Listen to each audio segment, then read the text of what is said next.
Welcome everyone for joining this afternoon. My name is Vivian Lee and I am the Bronx community organizer for Plant Powered Metro New York.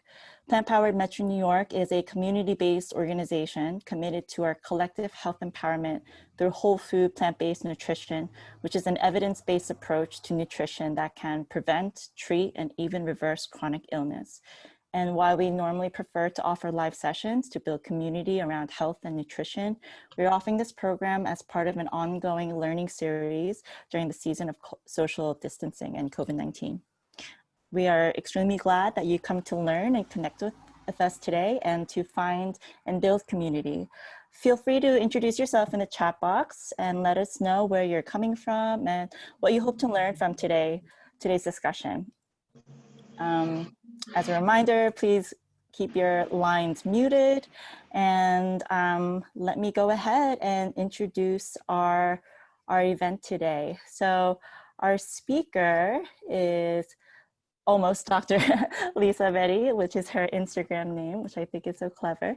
So Lisa Betty is a PhD candidate in history at Fordham University.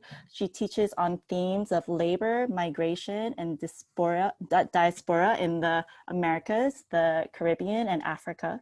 Lisa's dissertation research contributes to the growing body of scholarship on the Caribbean diaspora with a focus on Jamaican migrants in Cuba and the United States from the 1930s through the Cuban Revolution. She has worked in the field of nonprofit advocacy, serving in organizations that advocate for children, families, immigrants, and incarcerated people. She leads anti-racist teaching workshops, creating an anti-racist, inclusive, and transformative classroom environment, which champion for the active incorporation of pedagogical strategies that improve critical thinking and aim to decolonize language and disrupt biased narratives. Proud of her family's Southern and Jamaican roots, Lisa contributes to the development of safe, sustainable, and healing spaces for Black and Brown people. And you can view Lisa's writing on health, wellness, and healing in Black and Brown communities during the COVID-19 crisis and Black-led protests against state-sanctioned violence on Medium. And I'm going to include that link actually in the chat box, so you can refer to that later at your leisurely time. So once again, I'd like to welcome our speaker for today. And this event is a very special event. We are honoring Caribbean Heritage Month, which is June. And we look so much forward to learning what you have to present to us. So Lisa, take away. Hi, okay, so I'm Lisa Betty. Thank you so much, Vivian, for connecting with me to contribute to this space in honor of Caribbean Heritage Month. My mother is Jamaican, and I was very much raised by a Jamaican grandmother, mother, aunt, family, so I'm very much a Caribbean American, but very much to a very Black American. So to say that, I would just like to say thank you for including me, and thank you for really pushing the narrative of Caribbean people and plant-based diet, nutrition, power, medicine as a part of the narrative, because Caribbean people in the Circum-Caribbean have been such an essential space for the growth of that culture. Okay, so I hope we can take this time to understand veganism and plant-based lifestyles, diets, traditions, rooting in African, Indigenous American, and Pacific peoples. So particularly, we had to think about the equator and equatorial people, as well as what we know to mean as tropical and subtropical. Because those regions, even to today, when we think about plant-based diets, they give us most of the meat, or for lack of a better word, but most of the base of plant-based diets. diets come from this kind of tropical, subtropical region, where you can, where the growing season is long, and you can, based upon your the people's needs, the indigenous people of those areas were able to grow and eat different foods at different times for health and wellness purposes. This focus is about pre-Columbian migrations. So pre-Columbus, when we think about the Caribbean, we have to go beyond our traditional thinking of Columbus landed 1492 and then the world starts then, because that's not what happened at all. He landed, good for him, he landed somewhere, you know, he was confused, he was dizzy, and he landed Cuba, Hispaniola. But at the same time, prior to that, you have migrations between Pacific Islands, Melanesian Islands, and what we know as the Americas, and Central America and the Caribbean, and then also Central America, Caribbean, Latin America, Circum-Caribbean, which is the South, like Florida, South Carolina, and places within Africa. So they're trading routes that are a Columbian trading routes that we need to pay attention to when we think about how food is also moving, how seeds are moving, how people are moving, what people may have looked like, how they are, how their culture is developed, and also regional culture. Seeing the Caribbean and African cultures is not something that was created when Africans were forcibly taken to the Caribbean and Circum-Caribbean and the Americas for the purpose of enslavement, but as something that was a relationship that has always existed between the Caribbean, Circum-Caribbean, and Africa, and how close those spaces are in particular.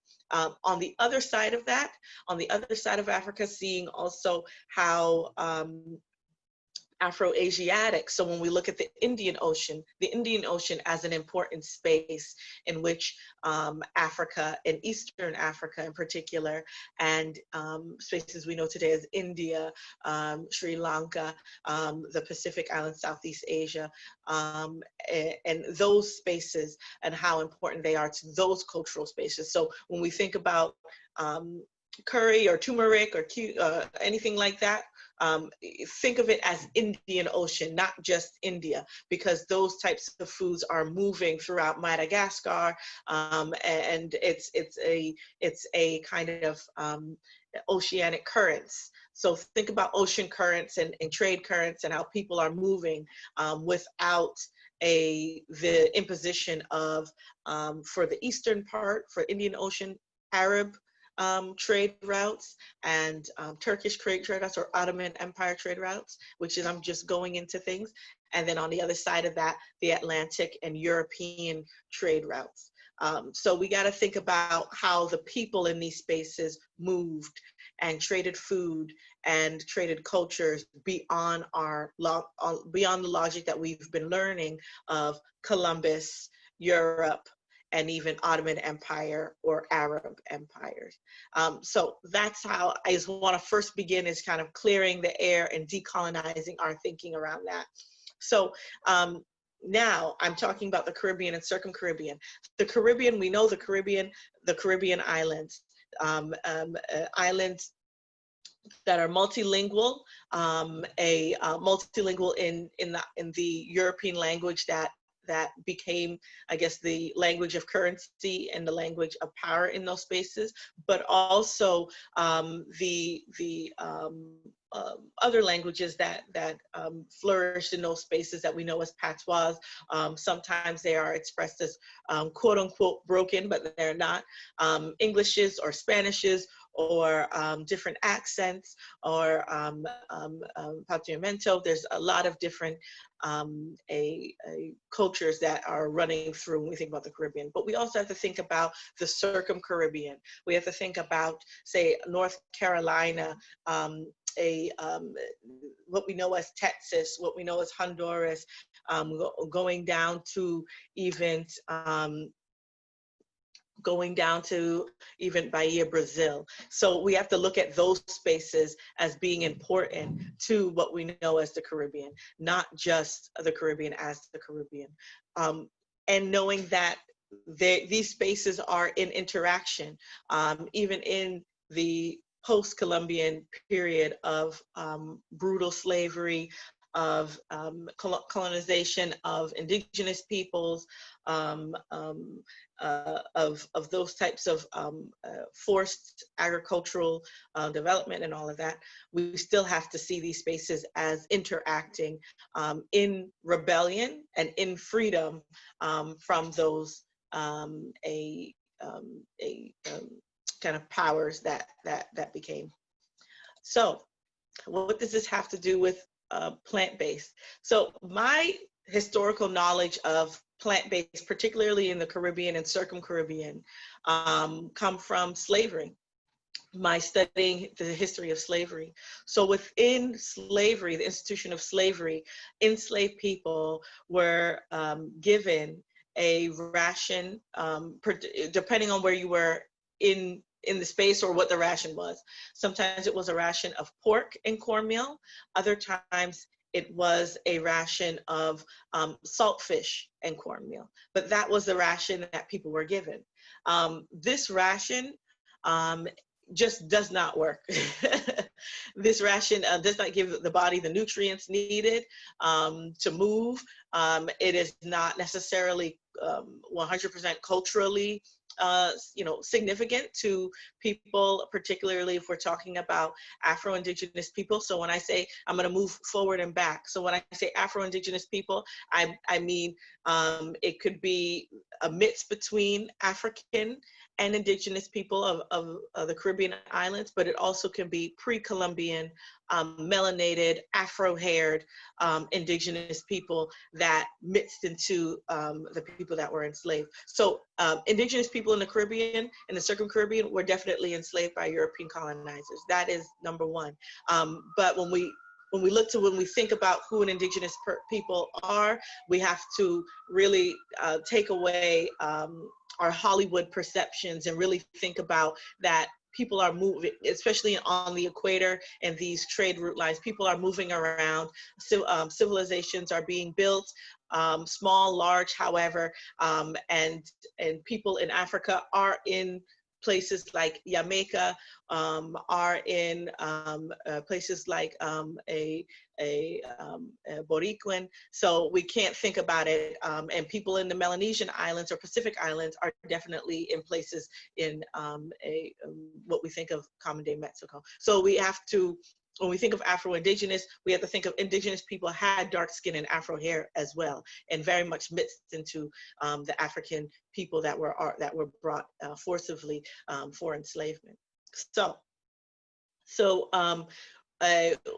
suffice it to say is that when we have Indigenous people, Afro-Indigenous people being enslaved, African and Afro-Indigenous people being enslaved in the region, you can't a piece of pork and a hominy or saltfish and corn and cornmeal does not suffice a diet. So what the people did, they did two things really, two big things, or even three things. They demanded that through work stoppages, through rebellion, through a lot of different things, to have, and this is kind of pre-radical labor rights as we know it, but demanded that they have access to certain food sovereignty.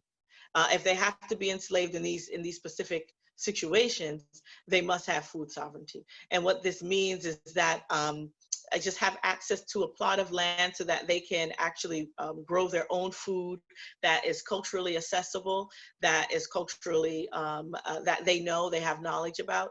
And a lot of people were able to gain land through this modality, or at least be in a shared space. It doesn't mean that the people who are the enslavers or colonizers respected their land rights always, or respected their need to tend to their land, but at the end of the day, it was a way for them to access their own resources, which were plant-based resources. So it's very, so we have to think about it in that way. So when we think about ackee and we think about root vegetables that we have, viandas for the Spanish speakers, when we think about those things, we have to think about people who are enslaved fighting for their rights to have access to food sovereignty.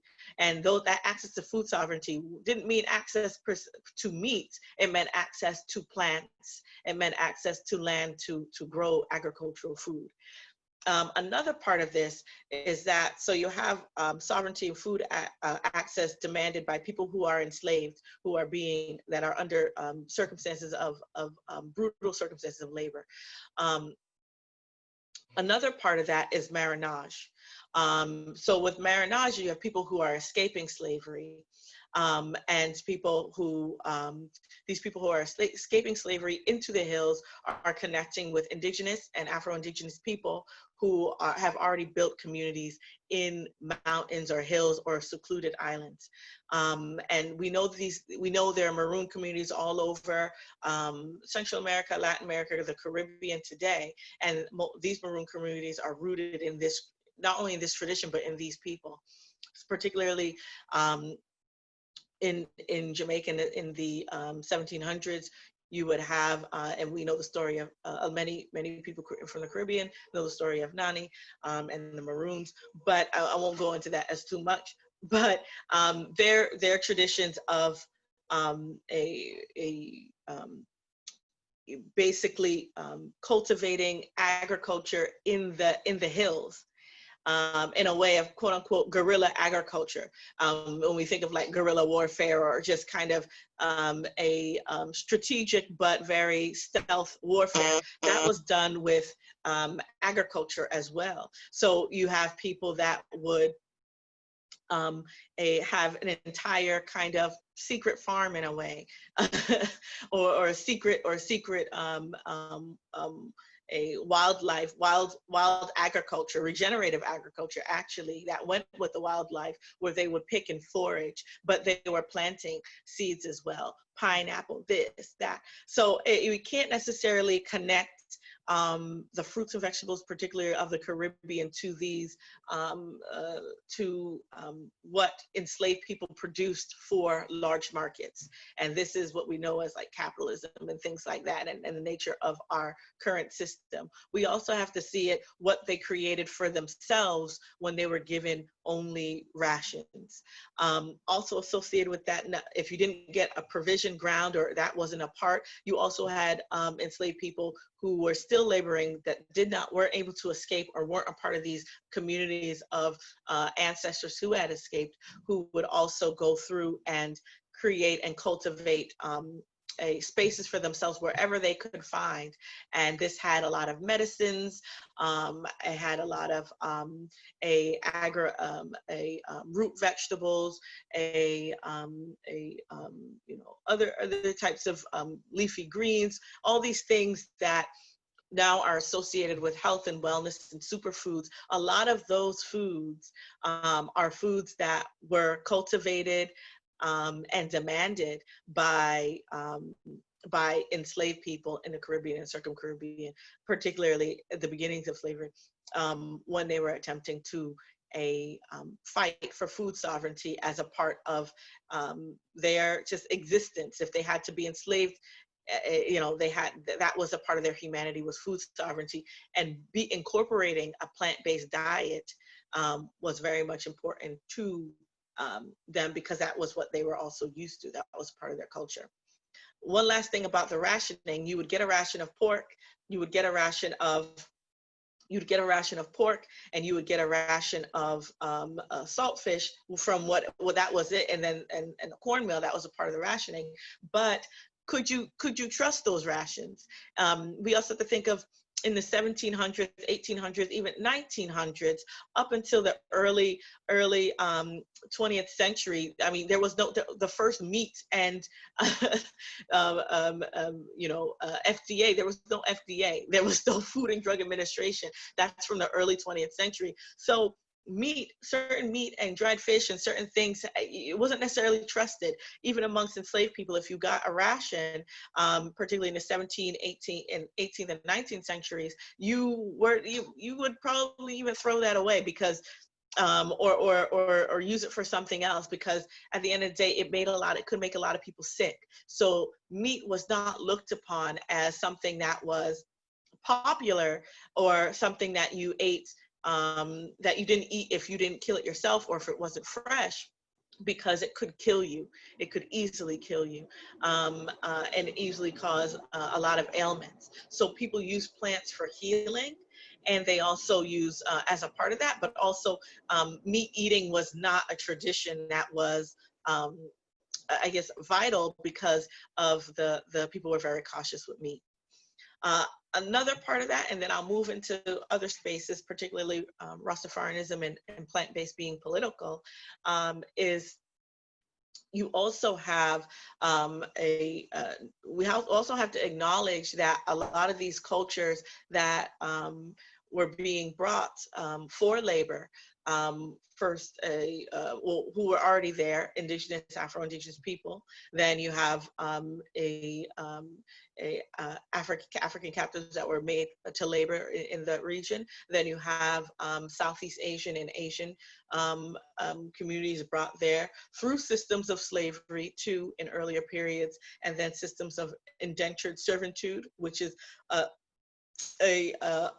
less kind of a time committed system of slavery for those people in the Caribbean. So with that, these are people that also are coming from spaces that aren't heavy meat eaters, that aren't heavy dairy consumption at all, where those things that they're eating are usually, if those things are eaten, it's for a special event, it's for a wedding, it's for a some sort of a religious or spiritual sacrifice associated with it. But it's not an everyday circumstance at all, and it's not it's just not necessarily a part of their tradition. Where when we think about European traditions, meat is definitely a base, a part of European traditions. Meat eating, dairy consumption from cow milk, particularly, not goat's milk, but cow's milk particularly, and sheep's milk, and as well as gluten and wheat, and eating a lot of those things. So a lot of the things that we even are eating now is because of customs that we were made, particularly people of color, but in the space of the Caribbean, circum-Caribbean, traditions and customs that were, that were kind of either forced upon us or just made to seem as if the norm in that space, and then gravitated worldwide. Everyone eating meat, dairy, and gluten, aka a hamburger from Germany, Hamburg, Germany, is a tradition that's now global, but that's something that is specifically very European and does mess with some of the traditional diets and customs of people who have been colonized or been through systems of forced migration and forced enslavement, and the list goes on. So we have to also look at the traditions that we had prior to colonization, prior to slavery, prior to these spaces, and then also not only prior, but also within the concept. So it doesn't, just because there's these institutions that are overbearing, doesn't mean that people aren't pushing against the current. And saying, no, I want my traditional foods. This is the food that's gonna keep me alive. Salt fish and corn and ground corn is not going to keep me alive. Callaloo is gonna keep me alive. Root vegetables are gonna keep me alive. Coconut milk is gonna keep me alive. That's what's gonna keep me alive. Taro is gonna keep me alive. Yucca. So it's just, though, that's also a battle that people had to survive enslavement, and that's my reasoning for why they survived enslavement. And then beyond that, in their fight for their own sovereignty when escaping slavery and escaping those institutions, when people did find, went up into the hills or found an island where they could live, and marooned with, or communities within the Amazon, indigenous communities within the Amazon. All of that is a part of a finding sovereignty and keeping culture. So why is plant-based? All of that, plant-based is already political when we think about it in those terms historically, and that's going to kind of, I went into the 16th, 17th, and 18th century. So going even a closer to where we are, when we think of veganism, we usually think of white people, or we're made to think of white people. That's who's selling veganism, and it's not necessarily sold as or connected to the traditions of people of color internationally, whatever space, and people who have low resources, or even people who belong to agricultural or peasant communities within that space. It's usually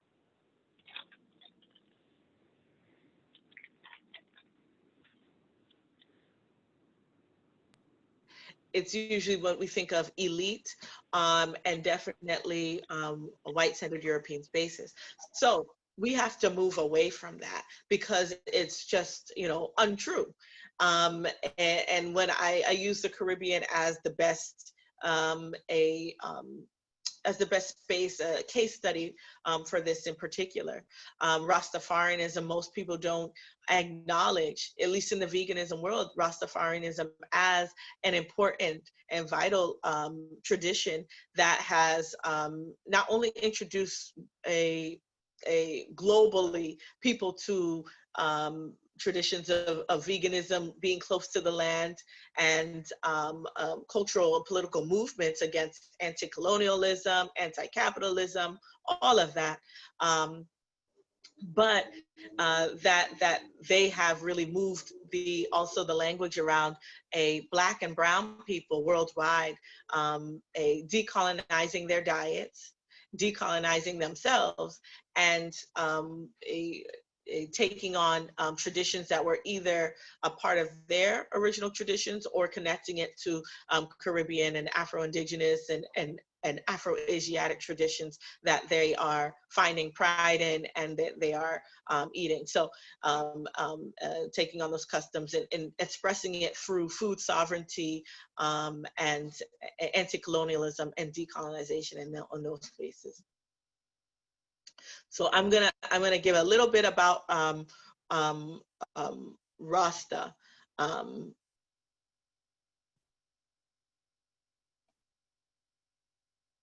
Before I do that, I'm gonna say, in addition to that, before I go into Rasta, what we're up against with this narrative of veganism being particularly white and elite is that then on the other side of that, people who historically have these traditions, even are one generation or a half a generation, or just, coming from particularly a Caribbean or Southeast Asian or the Melanesian Islands, wherever, they are then targeted by advertisements and trillion-dollar like campaigns that pressure them to Americanize. And to Americanize, that means eating a more processed diet.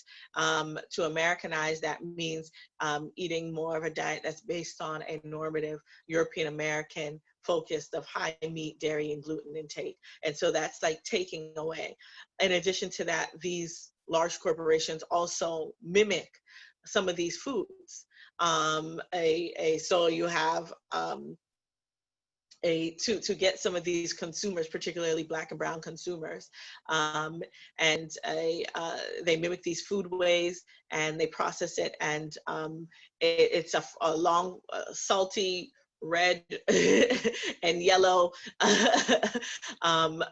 processed and bentonite, and all of that, a fakeness version of their food, but at the same time they make something that is familiar, but is ways away health-wise, and ways away whole food-wise, and ways away plant-based wise from the original.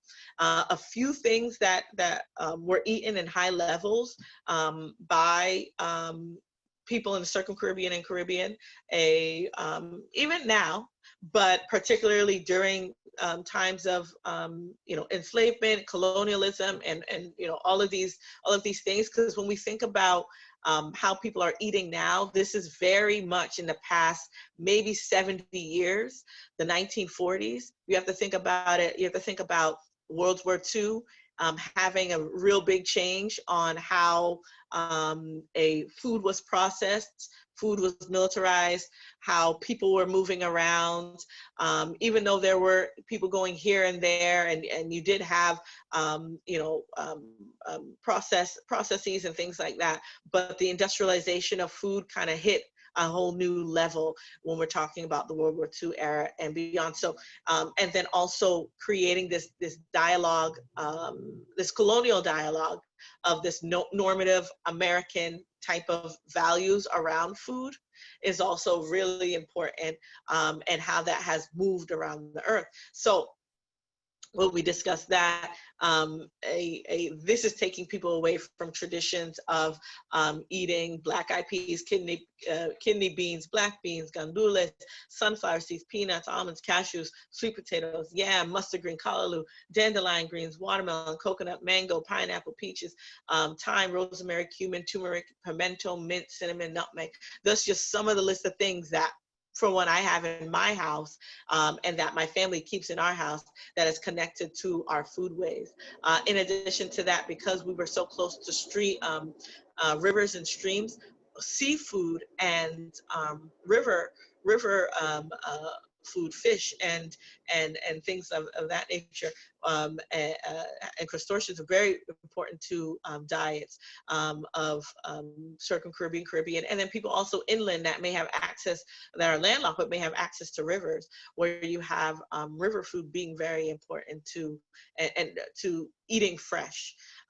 So fish consumption. So even if you're not meeting a lot of people, particularly Black and brown people that may say that they are vegan, you're going to meet a lot of people who are pescatarian, or a lot of people who don't eat pork or beef in particular, and may just eat poultry and fish, or may just eat fish. So there are very conscious and political diets happening, and it is associated with eating outside of the norms, or understanding these systems at large. But at the end of the day, it's all political, and we need to really decolonize our diets to decolonize our bodies and decolonize ourselves. Let me get into Rastafarianism, and then I'm going to answer some questions. Or Vivian, should I answer questions and then go into Rastafarianism? I think you can proceed with your presentation, and then we'll save the remaining time for the questions. Okay. So, oh, sorry, I keep doing that.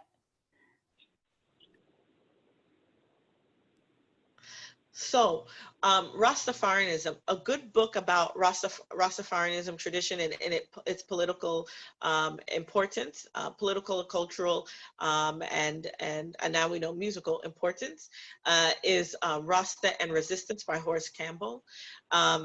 He's actually a professor who is out at the University of Ghana right now, but he is an important figure and knowledge holder of Rasta and their traditions as resistance. So when we think about Rastafarianism, we also have to understand, like, some of the caricatures and stereotypes built around Black food, Black consumption, Black health and wellness in particular, talking about, Black people in the Caribbean, Circum-Caribbean, their consumption of watermelon, the consumption of coconut, and with a Rastafarianism consumption of cannabis as a medicine and sacrament of religion, is associated with caricature and also associated with blackface. So as much as you see some blackface around in the American space of Black people eating watermelon, which is a superfood and which is highlighted in a lot of white spaces as highlighted in a lot of white spaces as a white health and wellness spaces as a important superfood for health and wellness, it is at the other point degraded for Black people to consume watermelon, which they were able to sell during enslavement and even after that as a source of freedom and as a source of sovereignty and autonomy and health. And that's also an important part of health and wellness. And then attached to that, you have Rastafarianism. You take away all the other parts of the politics of anti-colonialism and pride in Africa, pride in self, naturalism, and even anti-capitalism, and also living close to the land and eating close to the land, and then you delve that on down to a cannabis sacrament that has been made illegal through mostly Western, white-dominated, white-centered legislators and governments. So you kind of take away all of the importance of the community and how they spread their culture for health wellness, particularly around food and plant-based eating, and you kind of delve it all down to a cannabis smoking Rasta, which you can buy at basically any store, any place in the Caribbean, any place, maybe even any place around the world, to be very honest. But it's a caricature, it's a blackface caricature, and it really it takes away from the real politics of food and Black people and health and wellness, and then also not only Black people, but the spread of Rastafarianism as an important part of, particularly not just the religiosity of it or the spirituality of it, but the politics of it, and then also the close to nature part of it as being important to kind of moving in these plant-based directions, or people understanding what it means to be plant-based outside of just cruelty to animals, but really looking at the politics of decolonizing our relationship with self, our relationship with land, and our relationship with food. So Rastafarianism is rooted in Marcus Garvey's Universal Negro Improvement Association, and was really kind of started on the books by Leonard Howell. He was called the Gong. I don't know if you all know Bob Marley's son, Junior Gong, but that's where the name comes from, Junior Gong. So he was actually accused of treason and placed in jail for his, this is in Jamaica. So this is in the 1930s. So this is 32 to about 34. First, he was deported from the US. Then he was placed, then when really kind of moved his ideas about Rastafarianism, which is connected to Ethiopianism, which is connected to Haile Selassie, who at that time was the emperor of Ethiopia. Thank you. Oh, perfect. And Wikipedia actually is a pretty a good source about him.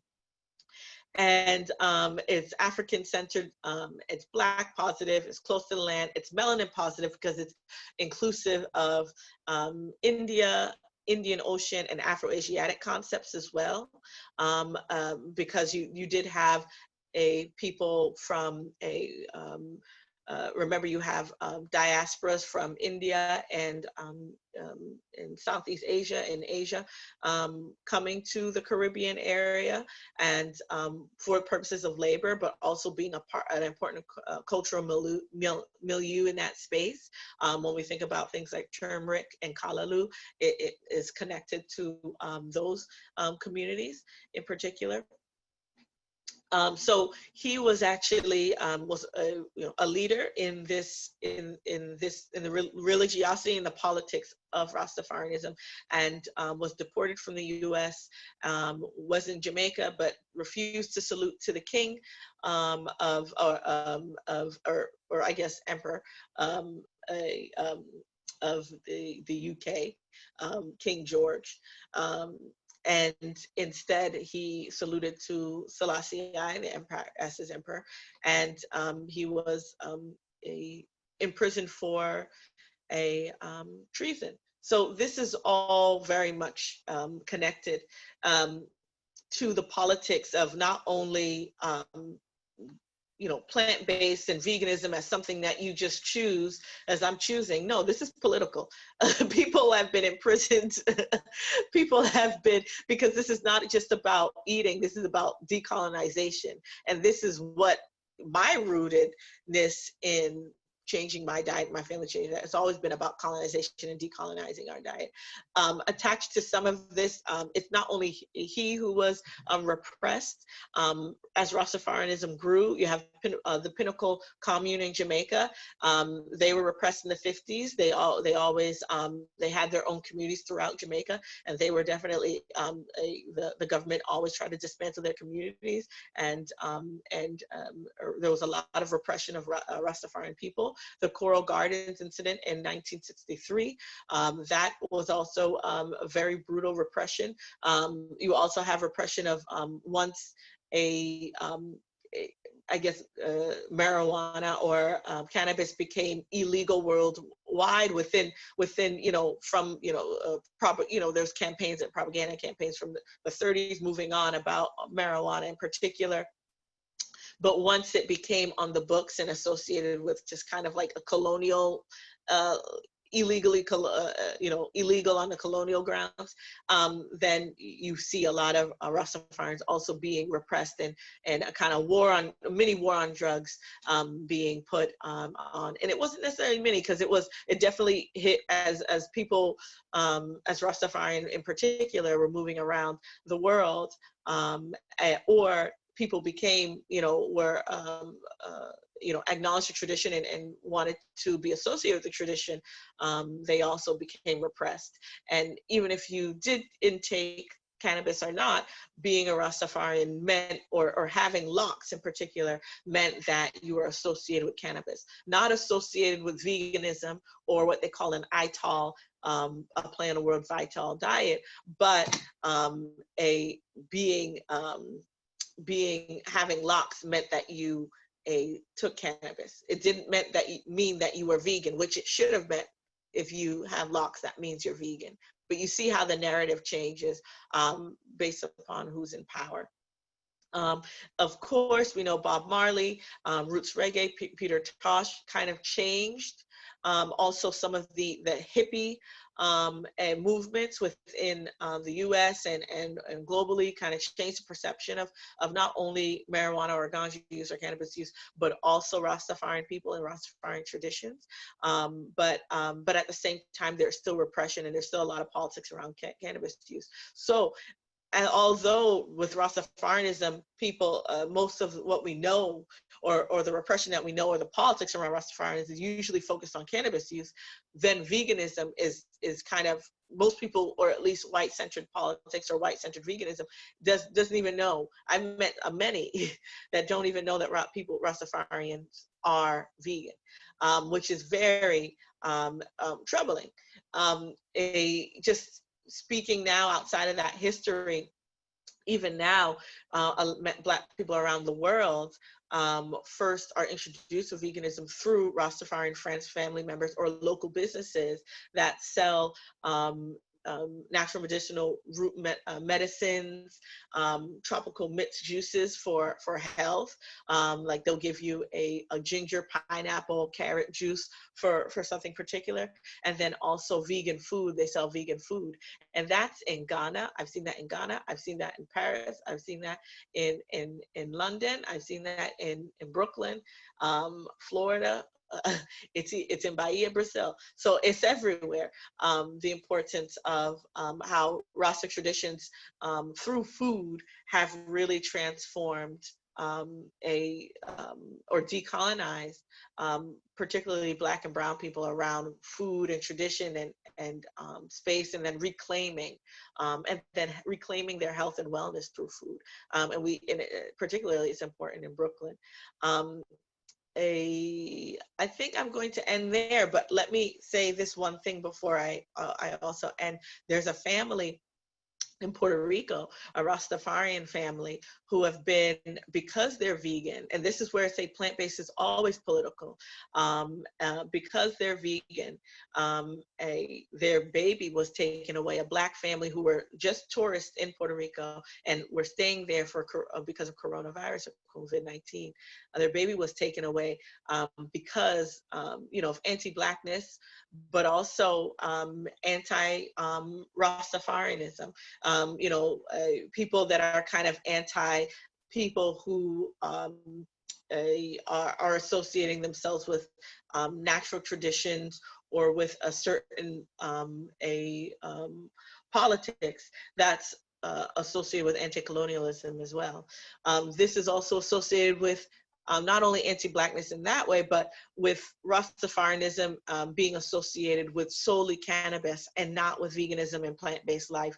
And so the politics of cannabis also is a part of repression, instead of seeing the wholeness of people's life. Even though cannabis is now used as a medicinal herb and studied by the FDA now and all of that, but this is something that people in Rastafarian communities and even people who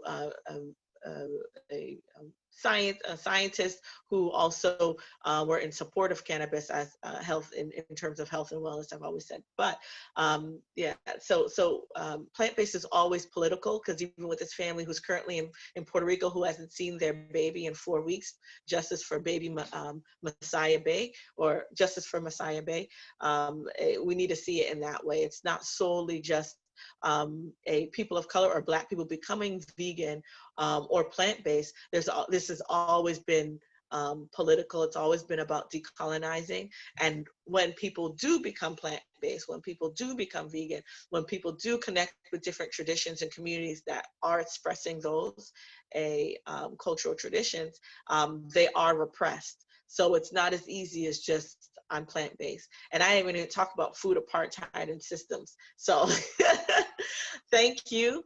And I'll take questions now. Thank you so much, Lisa, for that enlightening discussion. Actually, to start off, going off of what you've spoken about, decolonizing our food and even the language around food. And you mentioned just earlier that a watermelon is a superfood.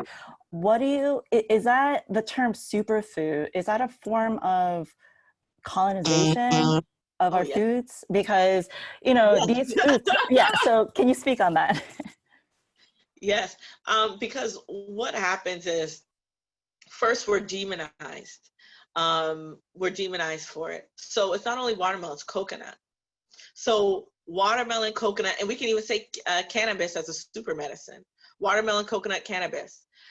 Black people literally have been dragged stereotypically. If you even Google Black people and watermelon or blackface and watermelon, you'll see that there's these just very racist from the 1800s moving forward, blackface depiction of Black people with watermelon, Black people with coconut too, particularly Black people in the Caribbean.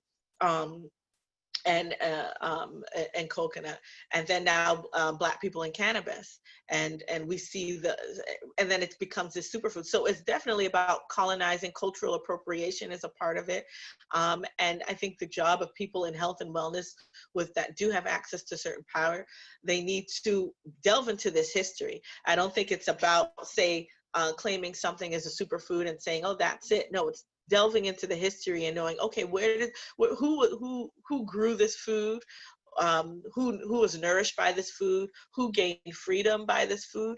People literally freed in the time of enslavement in the United States. People freed their families because they had watermelon patches where they would sell their watermelons on Sundays, and they freed their entire family because of the money they saved up from watermelon. So watermelons, not only, it's political. It's not only about eating a food that is an incredible water source and incredibly healthy and important for, important just for health, your body system health and wellness. But it's also about Black people being able to claim freedom and buy freedom for their family because they sold watermelon amongst other things, other fruits and vegetables for freedom. They also sold coconut. So you have to see those types of things. And then in the Caribbean, Rasta communities are associated with cultivating and selling and distributing marijuana, but now you have pharmaceutical companies doing it. And so it's just kind of like, it's getting pretty sick at this point. When the traditions that you're disparaged for, but not only disparaged, but you're marred through like global campaigns of marketing that trigger, all these stereotypes and racial gaslighting and all of that about the food you eat and the health and wellness tools you use and medicines you use to consume. But it goes beyond that when the powers that be culturally appropriate your traditions, and then not only they appropriate it, but make trillions of dollars off of it. Mm-hmm. That's the problem. Because Rastafarianism and people in maroon communities and cannabis is one piece of it, the politics of it, but this goes even beyond that. But that just shows that's just a one case study example. But the watermelon is a case study example. Kale is a case study example. Quinoa, it all is, you can kind of take anything and show how health and wellness plus capitalism equals, a cultural appropriation, and then also just a lack of historical grounding in where any of this comes from. Mm-hmm. And so it's really the job of people in health and wellness to do their historical due diligence and give people credit in an appropriate way, because it's also sensitive, because people have been marred and dragged throughout history for what they have consumed. So you can't expect, of course, everyone should eat watermelon. But saying Black people should eat watermelon is associated with 150 years of a stereotype, racial terrorism. You think about a commercial, you'll see a little Black boy eating a watermelon. That's in blackface and big, bugged eyes. So you have to understand also the sensitivity around the context, the certain contexts of promoting or including certain communities when it comes on to health and wellness, and then giving them the space to understand how to reclaim themselves. Let's say there's still people who sell watermelon, but I'm just saying there's politics involved in watermelon, cannabis, coconut. It's very political, the ways that Black and brown people have been just dragged through this political economy and through these global marketing schemes to kind of devalue our contributions, and then also just devalue our understanding of health and wellness and what we consume, and then kind of say, oh, instead of watermelon, drink this red drink. What? Like, I was drinking watermelon drink or hibiscus drink or strawberry drink, fresh strawberries crushed with cinnamon sticks, and now you want me to transfer over to Kool-Aid. But that's political. That's beyond like just someone making a choice. That goes beyond that. And we really have to understand that. And my work is moving in that direction. So really do pay attention to some of the things that I'm writing and some of the people that I'm promoting, so that you can get some of this information, because it's very sensitive. It's not an easy discussion, because it's anywhere between 150 years to 400 years of people just saying what you're doing is backwards, it's primitive, is barbaric, and then 400 years later they're like, oh, this is a superfood. It's condescending. It's rude. It's Mm-hmm. rude, but it's okay. Well, as you said, we have to decolonize and reclaim it as our own, it's a part of our own culture. So I guess a good segue question we have here is, could you comment on coffee and its impact on the economy on the Caribbean region? And is coffee considered as a traditional beverage? So coffee actually is from Ethiopia. So coffee, just as rooted, a traditionally, holistically a part of Ethiopian culture, but that region, I don't say Ethiopia, but the Horn, the African Horn, Eastern African Horn. So what we know about coffee actually originates from there, and then went up to Europe, and then, but coffee in our imagination, which is, through these spaces of, you know, a slavery, colonialism, all of that, consumption, capitalism is all associated with that. It can still be, it still is traditional, it can still be medicinal, and it is used in that way. But my issue with coffee is that we do have to understand, and this will get into some of the food apartheid. Someone said, yay, food apartheid. Is that where are we getting our food from? You know, so not as if me sitting here, oh, I shouldn't drink coffee, but literally, if it's too far and I don't know how the crop is planted, how the people are treated, how where it's coming from, I probably shouldn't drink it or intake it, because it's taking away from my personal food sovereignty. I'm thinking about even my enslaved ancestors who were just saw the rancid salt fish and said, I'm not eating that. And got a coconut and a root vegetable and some wild greens and had a delicious meal. Like, that's what I'm thinking about. So we do have to, I know the systems that we're living in, it's hard to decolonize, but we do have to think about those things. We also have to think about, particularly what's interesting about my family and agriculture. So we're agriculturalists. We've had our land for since, maybe even before slavery, but since the end of slavery. Slavery ended in Jamaica officially 1838. We lost a lot of land because we rebelled in 1865. Much like we see the rebellions and the uprisings and the protests around here, we protested for the same reasons: brutality, people taking our land, just unfair, unfair treatment by the state or the colonial officials, and just our need for sovereignty and our need to be respected. And we were brutally repressed because of that. We also burned down, as they did in Minnesota, we also burned down the police station, and we were brutally repressed after that. We lost a lot of land after that. This happened in my family's town. So people in my family were murdered and killed and executed and put on trial for treason because of that. Associated with that, 30 years later, or not even 20 years later, my great-grandfather, who's Scots-Irish, his family was Irish people who were in Scotland, moved to Jamaica and became overseers in this new coffee,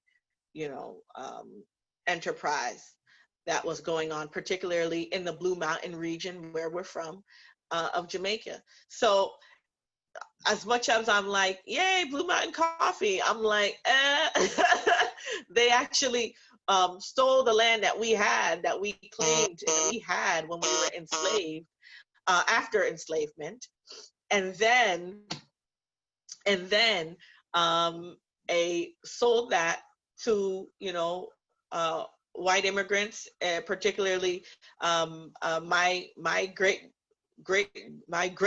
grandfather, and then my great grandfather who came after him. So it's also we come from a space of a lot of trauma as well as associated with some of these customs that are brought in. Even after enslavement, there is land theft, there is repression, and there is, you know, spaces in which even the ancestors, you know, the multicultural ancestors that you have, were a part of these processes to repress the brown and melanated ancestors that you also have. So, you know, coffee is beautiful when I'm thinking about it as a tradition that comes out of the African Horn in Ethiopia. But then when I think about coffee and its exploitation of people in the African Horn today, and the exploitation of my specific people in Blue Mountain, and how land was taken away, and how it was resold to a European overseers, European overseers to the land that my family had to cultivate coffee, and that some of these overseers did become my ancestors as well, is very complex. And it's just like, I'm trying to get off of coffee. I'm not trying to be a part of this, because connected to coffee is sugar and chocolate, and we can't even get into sugar and chocolate because coffee is too complex. We can save like a whole nother webinar on those food products. So I do want to remind that our time is ending, and I want to thank our presenter today, Lisa. Thank you so much for this enlightening discussion. I feel like it's missing in our conversation, and I think it's very timely that we have it right now. So I do want to remind our listeners or watchers or viewers that this is an ongoing series due to COVID-19 and the age of social distancing. And so I would like to bring your attention to our upcoming events. Tomorrow, Sunday, we have a cooking demo with Chef Carol. And on Tuesday, we have another cooking demo featuring a Bronx chef. It's part of our Bronx Cooks Together virtual cooking event series. And you can follow us, Plant Power Metro New York, on social media, on Facebook, Instagram, Meetup. And this is also, as I've stated, is recorded. So this will be uploaded on our YouTube channel very soon. You can join our mailing list. And please feel free to reach out to me personally. I'll leave my email address, or any of our team members. If you'd like to take any of these ideas, specifically whole food plant-based nutrition, to your communities and social circles. And you can follow, and Lisa, can you tell us, how can we follow you and your work? So you can follow me primarily on almost Dr. Lisa Betty. If you could put that, Vivian, in the note. So almost Dr. Lisa Betty. I'm currently a course instructor at Fordham, and then I'm in my hopefully last year of the PhD program there. And I'm also have cultivated. Thank you, Victoria King. Oh, she got it. She got there before me. Yeah, I saw. So yeah. And then I'm also have I have at Faddish Veganish, where I have all of the vegan. You know, my entire family's vegan right now. Where I have, thank you, I have all of the vegan things that we make, and it's fatty and delicious. It's not. It is not. We are not trying to be wafy. We don't have iceberg lettuce. We don't understand what. And we also, because as I said, as much as we're we have a lot of traditions in our family. We're very much Afro-Asiatic. We're very much, we have Chinese and Indian, very much connected with all of kind of the ancestors that are within the complex milieu of what makes Jamaica. But we understand that the baseline traditions and those traditions are very much connected to what African people set up and what Afro-Indigenous people and Indigenous people set up on the island. So we give reference to all of those roots within us, but we have a very diverse palette in my family. We've been using soy sauce forever, so I was just like, that's just what we do.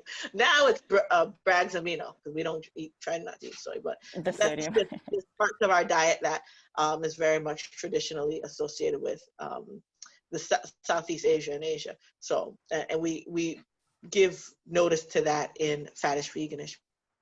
Also, I have a new one. I'm really trying to build up momentum around that. Is at plant-based dot is dot political, or plant-based at plant-based period is period political. And that's where I'll kind of put on more information about kind of the politics of being plant-based, and some of the ways that we were repressed, and some of the ways that we need to really understand plant-based as not something that's just associated with the elite, with particularly white people or European people, but something that Black and brown people in particular have been pushing for and equatorial people of, particularly people of the equator and subtropical zone, have been pushing for centuries in conflict with capitalist systems or systems of slavery or systems of colonialism. We've always fought for our vegetables. We always fought for our fruit. You know, as much as we understand meat is a part of, you know, maybe the sacrificial or religious part of a diet, but it's not vital. It's just a piece of a very large puzzle to keep us alive and well. And so we've always fought for water access, food sovereignty, and also space for our health and healing. So we have to acknowledge that, where it's not just I'm becoming vegan. No, this is a part of a long lineage of people who fought for sovereignty around their health, healing, and wellness. Thank you so much again, Lisa. Almost Dr. Reddy. We wish you well in your studies, and thank you to all of our participants. And we hope you have a great weekend. Take care.